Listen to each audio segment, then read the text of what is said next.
Y en el último bloque, la palabra del doctor Raúl Boscoff, en esta ronda de candidatos previa a las elecciones del próximo domingo. Doctor, gracias por venir. No, gracias a usted por esperar. Bueno, ha escuchado a la mayoría de los candidatos. La mayoría de los candidatos de la oposición nuclean sus críticas respecto a temas centrales. Asfalto, transporte, más o menos todo va por la misma vía. Sí, podemos agregar seguridad y los problemas vinculados al tema también de salud y del desarrollo y por supuesto el medio ambiente.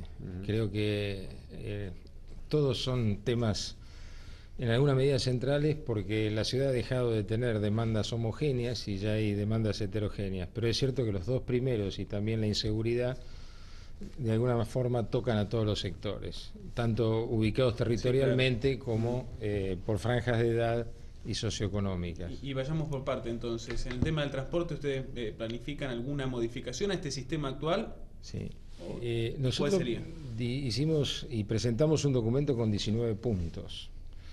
El diagnóstico creo que ya es casi obvio en razón de los inconvenientes que les genera a los usuarios. Pero lo primero que hay que indicar claramente es que esta gestión no informa y consecuentemente no podemos conocer a ciencia cierta el estado actual del servicio en lo que se refiere a las sanciones que se aplican a las dos empresas foráneas. El último estudio de hoy, el informe de los usuarios testigos, está indicando claramente que en algunos casos hay 17 y hasta 22 unidades que faltaron en algún día del mes de septiembre, lo que revela que estamos muy cerca de la rescisión parcial o de una caducidad del servicio. Pero hay que saberlo con certeza, hay que saber entonces cuál es el grado absoluto y concreto que tenemos en materia de incumplimientos para ubicarlos en el grado que corresponde. Si hay rescisión parcial o rescisión total o caducidad del servicio. Y ahí hacemos una advertencia, que le anticipamos al Ejecutivo que no debe firmar ningún convenio que permita la salida de las empresas, porque esto ha ocurrido en otros municipios de la provincia de Buenos Aires. Si esto ocurriera, impide que después el municipio pueda ejercer la facultad de incautar los colectivos, que es una prerrogativa que surge de la ley orgánica de las municipalidades, pero también del pliego y del contrato. Entonces queremos evitar y anticipar que no vaya a ocurrir que por un convenio de alguna forma se negocie la salida. Y a partir de eso, es indudable que en el mientras tanto hemos perdido una oportunidad histórica, 10 años desde el 2008 al 2018 condenados a este sistema. ¿Por qué? Porque tenemos que en paralelo ir diseñando un sistema donde haya líneas que sean de gran conectividad y extensión, otras que sean las que recepcionen la mayor cantidad de pasajeros, y tenemos que descongestionar el microcentro, tratando incluso de imponer carriles únicos para las unidades. Esto lo podemos ir haciendo en paralelo a conocer a ciencia cierta el grado de incumplimiento. Desconocemos, además, la SAPEM funciona hasta las 15 horas, el GPS que permite como sistema de conocimiento y control el que actúa de manera histórica, es decir, que toma la información anterior, no coincide con el online, y además la SAPEM, hemos preguntado cómo recibe los fondos, si hay una cuenta que es colectora de fondos y otra de pago de comisiones a las empresas, y si se pagó en efectivo, o se sigue pagando en efectivo a las empresas. Todo, ¿qué quiero significar con esto? Que hay un tema clave y que es un defecto grave de esta administración. Confunden la visibilidad en la información con la accesibilidad. Y esto en el tema de transporte es clave para tomar las decisiones. Y el otro tema crucial es el del asfalto. Aquí Martín Salaverry prometió 250 cuadras por año. ¿Usted cree que son tiros al aire o que hay un proyecto que puede ir en ese sentido? Mire, el tema del asfalto yo creo que hay que comenzar por la capacidad de crédito real y genuino que tiene el municipio para con el Banco Provincia, por ejemplo. De acuerdo a los valores del presupuesto del 2011, la capacidad que todavía prestable, es decir, la capacidad de endeudamiento alcanza 82 millones de pesos. Entonces la primera pregunta es ¿por qué no recurrimos al crédito más barato que tenemos a la mano, que significa ir directamente al Banco Provincia? Ya le hemos autorizado 10 millones de pesos en fideicomiso. Tenemos el exceso de ingresos por coparticipación, porque como la inflación y la coparticipación se liquida sobre el bruto, sobre los ingresos brutos de la provincia en la ciudad de Bahía Blanca, tenemos un exceso seguramente de coparticipación. Tenemos fondo de la soja que en forma proporcional nos corresponde. Sí. Y tenemos recupero de algunas obras. Se hace una bolsa común con eso y la sobretasa. Estamos en valores casi cercanos a los 50-60 millones de pesos por año. ¿Usted preferiría un crédito a aumentar algún porcentaje todo esto las sumado, tasas? Claro, todo esto sumado nos da los recursos suficientes. todo esto nos da los recursos suficientes.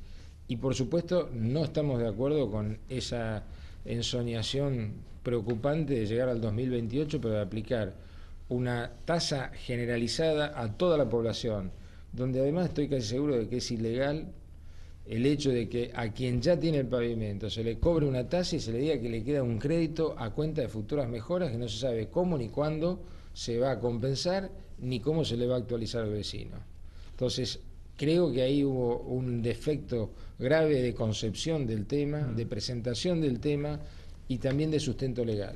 Usted sabe que, sin nombrarlo, Brenstein cada vez que habla de la oposición cuestiona la postura electoralista que se presume adoptaría usted para oponerse a todos los proyectos que se mandan de la municipalidad. Eso es lo que se le achaca desde el oficialismo. Usted se opone por pose, por decir, yo soy la oposición y me opongo a todo. Eso no es cierto y es fácil de advertir con el inventario y el desarrollo de aquellos proyectos que ha enviado el Ejecutivo y que hemos votado. Lo que ocurre es que algunas veces esos proyectos vienen mal planteados o afectan de manera grave los derechos de los vecinos. Y ahí nosotros somos absolutamente intransigentes. ¿Por qué el vecino cuenta con nosotros? Porque lo hemos defendido ante situaciones de este tipo. Cuando ha habido decisiones sin consenso, cuando ha habido aumento generalizado de tasas, cuando hay situaciones no claras, cuando no se quisieron dar el debate, no se quiso dar el debate, la rendición de cuentas, ahí nosotros somos inflexibles porque tenemos que defender al vecino, se trata de recursos públicos. Y yo digo que hay dos desafíos, el de integración ciudadana de llegar a ser gobierno, y el del oficialismo actual que tiene el desafío de en algún momento va a tener que ser oposición. Y yo quiero saber y quiero ver cómo se manejan como oposición, porque oposición no puede ser cualquiera. Hay responsabilidades que son propias del oficialismo y hay responsabilidades que son propias de la oposición. Nosotros hoy estamos en la oposición y somos responsables, defendemos los intereses de los vecinos, el vecino sabe que puede contar con nosotros y nosotros a partir de ahí generamos propuestas para llegar al gobierno. ¿Y usted cómo se ve a partir de la noche del 23? Con los mismos kilos, la misma sonrisa y la misma confianza, con el entusiasmo y la ratificación de las voluntades que nos apoyan, un proyecto local que en el 2007 ingresó abriéndose camino, casi pidiendo permiso entre las dos fuerzas nacionales que tradicionalmente gobiernan la ciudad, y que dijo: acá estamos, somos igual que todos los vecinos, caminamos la calle, recuperamos el espacio público para hacer política y cultura, cosa que no ha hecho ninguna otra fuerza política, nos miramos a los ojos con los vecinos, dialogamos, escuchamos, aprendemos, proponemos y nos plantamos cuando hay que plantarse frente a los excesos. Y con esa postura la construcción tiene que continuar después del 23 de octubre. Estamos con gran entusiasmo, en la calle advertimos, primero, respeto, que yo creo que para una fuerza política es mucho, y segundo, en muchos casos, entusiasmo y acompañamiento. ¿Y qué se tiene que cambiar en cuanto a la lectura para poder recuperar algo de lo que se perdió de acuerdo a las expectativas el 14 de agosto pasado? No, ahí hay una confusión. Nosotros debutamos en el 2007 en una elección presidencial y para intendente. Esta es la segunda elección presidencial y para intendente. Si tenemos que comparar en función de la naturaleza propia de las elecciones, tenemos que comparar 2007 con 2011. En el medio que hubo una legislativa, 2009, donde casi de hecho podemos decir que fuimos segundos, cómodos, casi triunfadores. Y en una interna abierta, única en la historia todavía del país, con muchas particularidades, sostuvimos el segundo lugar con el 15% de votos propios genuinos que nadie nos prestó. Consecuentemente, esta es una elección distinta. Creo que es importantísimo para nosotros reflejar estas particularidades y yo no voy a aventurar resultados porque sería una conjetura sin sentido. Lo que yo estoy diciendo es que con la asimetría, con la falta de recursos, con la creatividad propia que hemos evidenciado en el ámbito del espacio público, con nuestras propuestas, hoy la ciudad de Bahía Blanca tiene una oposición seria que quiere ser gobierno, que critica cuando tiene que criticar, pero detrás de cada crítica siempre hay una propuesta.